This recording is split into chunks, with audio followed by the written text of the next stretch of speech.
स्त्री की दुष्टता और स्वार्थता का वर्णन महाराज भर्तृहरि ने अपने नीति शतक में किया है। राजा भर्तृहरि के साथ जो अन्याय उनकी पत्नी ने किया है, ऐसा अन्याय कभी किसी पुरुष के साथ न हो, इसीलिए महाराज ने स्त्रियों के दुर्गुणों का वर्णन अपने नीति शतक में किया है। एक असती स्त्री के कारण ही महाराज भर्तृहरि ने अपने राज्य का त्याग कर दिया और सन्यासी बनकर वन में रहने के लिए चले गए थे। आइए दोस्तों, जानते हैं महाराज भर्तृहरि के साथ उनकी दुष्ट पत्नी ने कैसा अन्याय किया था। दोस्तों, प्राचीन काल की बात है। भारत के विशाल साम्राज्य के महाराज भर्तृहरि अत्यंत सुंदर, गुणवान, बलवान और महान राजा थे। उनके राज्य की प्रजा भाग्यशाली थी कि महाराज उनके राजा थे। सारी प्रजा महाराज के व्यवहार से अत्यंत संतुष्ट और प्रसन्न थी। महाराज भर्तृहरि के एक छोटे भाई थे। उनका नाम था विक्रमादित्य। विक्रमादित्य भी बुद्धिमान, कुशल और बलवान थे और अपने बड़े भाई से बहुत प्रेम करते थे। वे अपने बड़े भाई के सलाहकार और सबसे बड़े हितैषी थे। अपने बड़े भाई की हर आज्ञा का वे पालन करते थे। कभी किसी भी कार्य में उन्होंने अपने बड़े भ्राता का विरोध नहीं किया, किंतु एक स्त्री के कारण ही दोनों भाइयों के रिश्ते में दरार आ गई थी। दोस्तों, महाराज भर्तृहरि की 3 पत्नियां थीं। तीनों में से सबसे छोटी पत्नी का नाम था पिंगला। महारानी पिंगला दिखने में अत्यंत सुंदर थी और सारे संसार में उनके जितनी सुंदर कोई अन्य स्त्री नहीं थी। इसी कारण महाराज को पिंगला सबसे अधिक प्रिय थी। उस रानी पिंगला ने महाराज को अपनी मीठी वाणी और सुंदर रूप के मोह में पूरी तरह से जकड़ लिया था। महाराज इतने बड़े विद्वान होकर भी एक स्त्री की सुंदरता पर इस प्रकार से मोहित हो गए थे जैसे कोई नागिन अपने शिकार को दबोचकर जकड़ लेती है। महाराज रानी पिंगला की हर बात मानते थे, उसकी किसी भी बात को नहीं टालते थे। लेकिन महाराज के छोटे भाई विक्रमादित्य को रानी पिंगला के चाल चलन का पता चल चुका था। वे अपने भाई को रानी के मोहपाश से छुड़ाना चाहते थे, क्योंकि महाराज रानी पिंगला के जाल में इस प्रकार से फंस चुके थे कि उन्हें किसी भी बात की सुध बुध नहीं रह गई थी। विक्रमादित्य ने महाराज को कई बार समझाने का प्रयास किया, किंतु महाराज विक्रमादित्य की बात को नजरअंदाज करते थे। जब रानी पिंगला को पता चला कि विक्रमादित्य को उनके चाल चलन के बारे में पता चला है, तो उस दुष्ट रानी ने एक चाल चली और महाराज को अपनी मीठी बातों में फंसाकर रोज विक्रमादित्य की चुगली उनके पास करने लगी। महारानी पिंगला ने विक्रमादित्य पर बड़े बड़े घोर आरोप किए और महाराज को विक्रमादित्य को राज्य से बाहर निकालने के लिए विवश कर दिया। महारानी पिंगला ने बड़ी ही चालाकी से उसके राह में कांटा बन रहे विक्रमादित्य को राज्य से बाहर निकलवाने की योजना बनाई और महाराज भी रानी की बातों में आ गए और अपने सबसे बड़े शुभ चिंतक छोटे भाई को ही राज्य से बेदखल कर दिया। महाराज को पता नहीं था कि उन्होंने कितनी बड़ी भूल की है, लेकिन स्त्री की माया ऐसी ही होती है। ये अपनी चालें चलती है तो बड़े बड़े शूरवीर योद्धा भी घुटने टेक देते हैं। इन चालाक औरतों के सामने बड़े बड़े तपस्वी भी अपनी बुद्धि और विवेक को खो देते हैं, तो साधारण मनुष्य की बात ही क्या। फिर विक्रमादित्य भी राज्य से दूर चले जाते हैं और वन में तपस्या करने लगते हैं। फिर एक दिन एक महान तपस्वी ऋषि महाराज भर्तृहरि से मिलने के लिए आते हैं। महाराज भर्तृहरि उनका आदर सत्कार करते हैं। महाराज के द्वारा किए गए आदर सत्कार से प्रसन्न होकर वे ऋषि महाराज से कहते हैं, हे महाराज, मेरी तपस्या से प्रसन्न होकर देवताओं ने मुझे यह फल भेंट किया है। यह फल दिव्य है और इसे खाने वाला मनुष्य अमर हो जाता है और कभी बूढ़ा भी नहीं होता है। हे महाराज, इस फल को खाने का अधिकार केवल आपको ही है। मैं चाहता हूं कि आपके जैसा महान राजा हजारों वर्षों तक राज करे। फिर महाराज भर्तृहरि उस फल को ले लेते हैं। फिर वे ऋषि वहां से चले जाते हैं। स्त्री के मोह में फंसे हुए महाराज सोचने लगते हैं, यदि मैं इस फल को खा लूंगा तो मैं अमर हो जाऊंगा और कभी बूढ़ा भी नहीं होऊंगा, किंतु मेरी प्राण प्रिया, मेरी सखी, मेरी सबसे बड़ी शुभचिंतक पिंगला बूढ़ी हो जाएगी, उसकी सुंदरता नष्ट हो जाएगी, फिर मैं उससे प्रेम कैसे करूंगा। रानी के मोह में फंसे महाराज ने उस फल को रानी पिंगला को देने का निर्णय लिया और फिर वे जब अपने कक्ष में गए तो रानी पिंगला वहीं पर बैठी हुई थी। महाराज उसके पास गए और बड़े प्रेम से उसे आलिंगन देते हुए उस दिव्य फल को हाथ में लेकर कहने लगे, हे प्रिय, आज मुझे एक महान तपस्वी ने यह दिव्य फल दिया है। इस फल को खाने से मनुष्य अमर हो जाता है, वह कभी बूढ़ा भी नहीं होता। इसीलिए मेरी यह इच्छा है कि तुम इस फल को ग्रहण करो, ताकि तुम सदा के लिए सुंदर और जवान बनी रहो। फिर वह रानी पिंगला ढोंग करते हुए बोलने लगी, हे महाराज, इस फल को तो आप ही को खाना चाहिए। मेरी भी यही इच्छा है कि आप ही इस फल को ग्रहण करें। फिर महाराज रानी पिंगला से आग्रह करते हैं और उसे ही इस फल को खाने के लिए कहते हैं। फिर वह ढोंगी रानी पिंगला उस फल को ले लेती है और अपने पास रख लेती है और कहती है, हे महाराज, इस फल को मैं सुबह स्नान करके खा लूंगी। रानी पिंगला भले ही महाराज से प्रेम करने का ढोंग कर ले, लेकिन उसे तो महाराज की सेना के एक कोतवाल से प्रेम था। रानी पिंगला छिप छिप कर उस कोतवाल से मिलने के लिए जाया करती थी।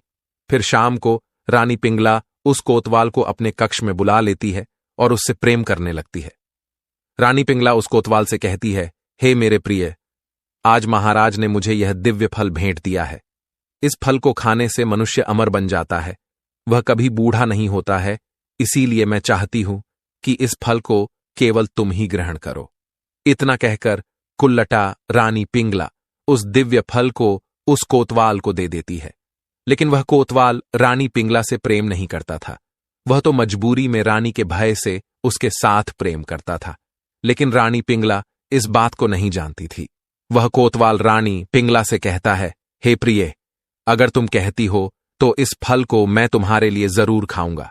मैं इस फल को घर ले जाता हूं, इसकी पूजा करता हूं और फिर इसे ग्रहण कर लेता हूं। फिर वह कोतवाल उस फल को लेकर अपने घर चला जाता है।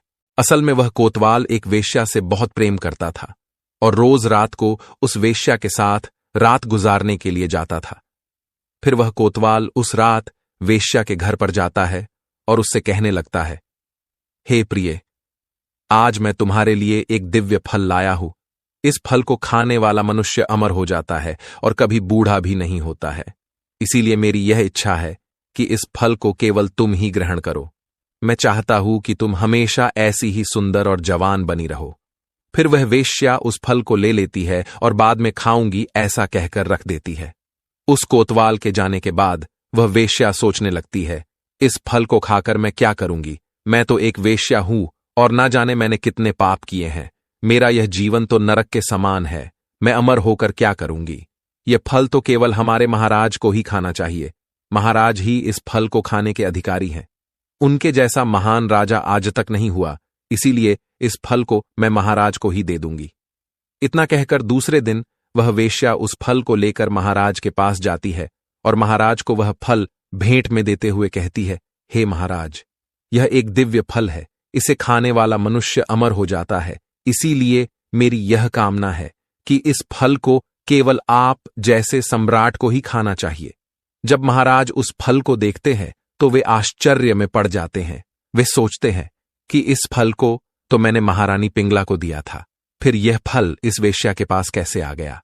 महाराज क्रोधित हो जाते हैं और उस वेश्या से पूछते हैं, हे वेश्या, तुम सच सच बताओ, यह फल तुम्हारे पास कैसे आया? वेश्या कहती है, हे महाराज, यह फल मुझे कोतवाल ने दिया है। फिर महाराज अपने सैनिकों से कहकर उस कोतवाल को पकड़कर लाने के लिए कहते हैं। सैनिक उस कोतवाल को पकड़कर महाराज के सामने पेश करते हैं तो कोतवाल उन्हें सारी हकीकत बता देता है। कोतवाल कहने लगता है, हे महाराज, मुझे क्षमा करे, यह फल मुझे महारानी पिंगला ने दिया है क्योंकि वे मुझसे प्रेम करती है। इतना सुनते ही महाराज के पैरों के नीचे की जमीन खिसक जाती है। महाराज को बहुत दुख होता है। जिस रानी को मैंने प्राण प्रिया समझा, जिसके ऊपर मैंने सबसे अधिक विश्वास किया, जिसे मैंने सब कुछ माना, उसी ने मेरे साथ इतना बड़ा धोखा किया। महाराज को अपनी भूल पर पश्चाताप होने लगता है। महाराज को स्वयं पर बहुत क्रोध आने लगता है क्योंकि उन्होंने उस पिंगला की बातों में आकर अपने सबसे अधिक प्रिय भाई को ही राज्य से निकाल दिया था। फिर महाराज को वैराग्य हो जाता है और वे सिंहासन का त्याग कर देते हैं, साधारण वस्त्र धारण करते हैं और महामंत्री से कहकर अपने भाई विक्रमादित्य को राजगद्दी पर बिठाने को कहते हैं। महाराज भर्तृहरि सब कुछ छोड़कर वन में जाने लगते हैं और संसार के समस्त पुरुषों से कहते हैं, अगर जीवन में सुखी रहना चाहते हैं तो कभी किसी स्त्री पर विश्वास मत करना। अगर परम पद प्राप्ति की अभिलाषा है तो वे किसी स्त्री का नाम भी ना लें। स्त्री किसी के साथ बात करती है, किसी और को ही भोग विलास की नजर से देखती है और मन में किसी और का ही विचार करती है। अतः स्त्रियों का कोई प्यारा नहीं होता। जब तक स्त्री किसी पुरुष को अपने ऊपर मोहित नहीं कर लेती, तब तक वह उसे हर तरह से प्रसन्न करती है और मधुर बातें करती रहती है। और जब उस पुरुष को काम के वश में देख लेती है, तब वह उसे मांस ग्रहण करने वाली मछली की तरह उठा लेती है। जब कोई पुरुष स्त्री के वश में हो जाता है, तो उस स्त्री का बल बढ़ जाता है। तब वह पंख नुचे हुए कौवे की तरह उससे खेल करती है। स्त्रियां मुंह से मनोहर बातें कहती हैं और तीक्ष्ण नेत्रों से चोट करती है। इनके सामने शेर, मदमत हाथी और बुद्धिमान शूरवीर योद्धा भी कायर हो जाते हैं और जहरीले सांप भी विषहीन हो जाते हैं। स्त्रियां कई प्रकार की माया जानती है। स्त्रियां मोहित करती है, मद पैदा करती है, प्रसन्न करती है, घुड़कियां देती है, रमण करती है, विपाद करती है, हंसते के साथ हंसती है, रोते के साथ रोती है, असत्य को सत्य और सत्य को असत्य कर देती है। अतः इनकी माया अपरंपार है। झूठ बोलना, सहस करना, माया, मूर्खता, अतिलोभ, अपवित्रता और निर्दयता, ये तो इनके स्वाभाविक दोष है। अपना पति कितना ही बलवान और रूपवान हो, वह हर तरह से उसे प्यार करता हो, दास की तरह आज्ञा पालन करता हो, घर में सभी तरह के सुख ऐश्वर्य हो, परस्ती स्त्री इन सभी को तिनके के समान समझती है। अगर उसे एकांत में लंगड़ा, लूला और कोड़ी भी मिल जाए, तो वह अपने सुंदर पति को भूलकर उस नीच को ही चाहने लग जाती है। कुछ स्त्रियों को अपने कुल की हीनता, लोक निंदा और अपने बंधन प्रभृति की कोई परवाह नहीं रहती। और तो और वह अपने प्राण नाश की भी परवाह नहीं करती। स्त्रियों का कोई अगम्य नहीं, बूढ़े और जवान, क्रूप और सुरूप, धनी और निर्धन, ऊंच नीच का कोई ख्याल नहीं, ये तो पुरुष मात्र को भजती है। कुलटा स्त्री गाय की तरह होती है।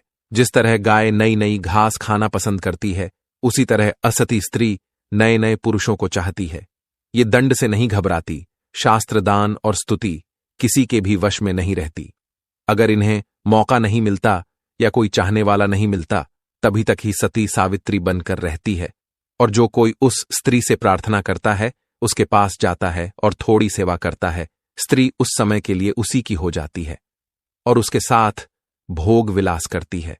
आग की काठ से, सागर की नदियों से, काल की प्राणियों से भूख नहीं मिटती, उसी प्रकार से स्त्री की पुरुषों से तृप्ति नहीं होती। जो पुरुष अज्ञान से यह सोचता है कि वह स्त्री मुझसे प्रेम करती है, वह पुरुष उस स्त्री के वशीभूत होकर खेल के पक्षी की तरह हो जाता है। जो स्त्री के कहने में चलता है और उसका विश्वास करता है, उसका अवश्य अनिष्ट होता है। स्त्री के मोह में फंसकर पुरुष उसी तरह नष्ट हो जाता है, जिस प्रकार से दीपक की ज्योति पर पतंग नष्ट हो जाता है। किसी ने सच ही कहा है, कौए में पवित्रता, जुए में सत्य, सर्प में सहनशीलता और स्त्रियों में काम शांति देखने को नहीं मिलती। तो दोस्तों, इस प्रकार से महाराज भर्तृहरि ने स्त्रियों के विषय में यह बातें अपनी नीतियों में कही है। संसार की सभी स्त्रियां ऐसी नहीं होती है, किंतु कुछ अवश्य होती है और उनसे प्रत्येक मनुष्य को सावधान रहना चाहिए। उम्मीद है आपको यह जानकारी अच्छी लगी होगी। वीडियो को लाइक जरूर करें और कमेंट में जय श्री राम जरूर लिखें। साथ ही चैनल को सब्सक्राइब करें। आप सभी का धन्यवाद।